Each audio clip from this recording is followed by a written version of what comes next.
Hi guys, so I get questions about this all the time, so I thought I'd make a video on it, and loads of people ask me to do a video about this, so I thought I'd do one today. And basically it's going to be about how to convince your parents to let you get piercings, stretch your ears, basically how to get your parents to be accepting of being kind of alternative. And I know it's a thing that affects a lot of people, and especially like younger teenagers that are only just getting into it. And yeah, so I've been kind of more alternative pretty much my whole life, so it's not been such a big problem for me. But so I've been kind of more alternative music has been what I've been into since I can remember. I was raised on it. My parents were like punk and stuff when they were kids, so they're kind of more accepting of it than most parents would be, because they were into it as kids and they raised me on that kind of music. And music is probably the biggest part of my life, and my whole life is based around music pretty much. So I think that's what influenced me to do the things I do and look the way I do. I kind of started getting into the whole alternative thing very, very young. I was kind of a bit like punk rock or whatever as young as when I was like 8 or 9, because of like Blink-182 and all that kind of stuff, and Avril Lavigne, and I always used to try dress like her and stuff like that when I was a kid. So I was kind of never a normal kind of little girl. I was always kind of more tomboy, always. My music always influenced my appearance, but I really started getting into it around about 11, when I must have been about in year 6, and I started, you know, kind of getting into the whole emo phase, and then obviously I kind of got into the scene phase, and that lasted a long time, but you know, that's irrelevant. So a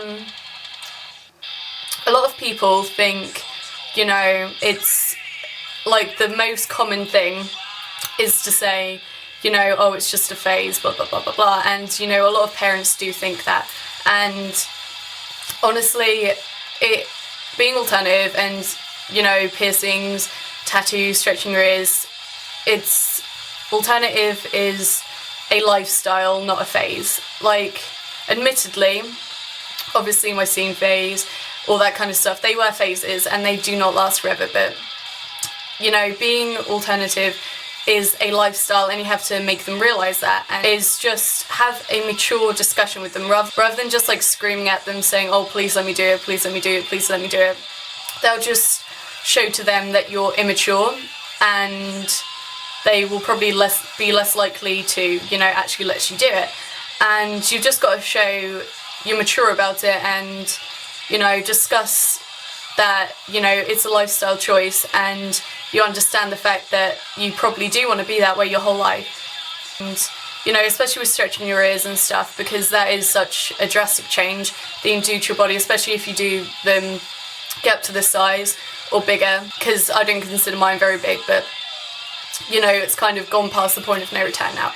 And you've just got to explain to them, you know, I understand the risks, I understand they're never going to shrink down, but that is my lifestyle choice, and that's what I want to do. And I understand that they're never going to shrink back, or piercing holes are never going to close up, but that's the way I want to look, and that's who I am. And you've just basically got to show them that you are genuine about it, and you know, it is really you, rather than just having a phase. And yeah. And as for dyeing your hair, same thing. It's the same concept really. You've got to just explain that you know the risks. Yes, your hair could get very damaged, but you'll look after it, you'll take care of it, and if you don't and it does get fucked up, then it's your fault, not theirs. And I find it really, really stupid when parents try to restrict their children from being who they are just because they don't like them themselves. And, you know, it's just stupid, because you are not their possession.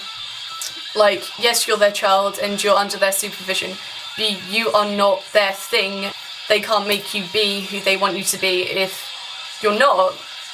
And, you know, my parents are like alternative themselves, and they're not big on me having piercings and stretches, but they are very supportive of it, because they you know, they understand that I am a human being and I am not their possession, and they can't stop me being who I am.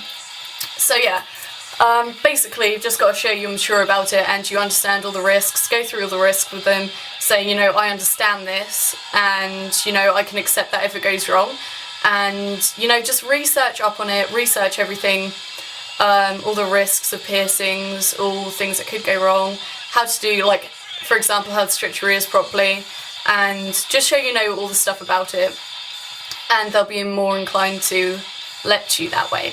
So yeah, anyway,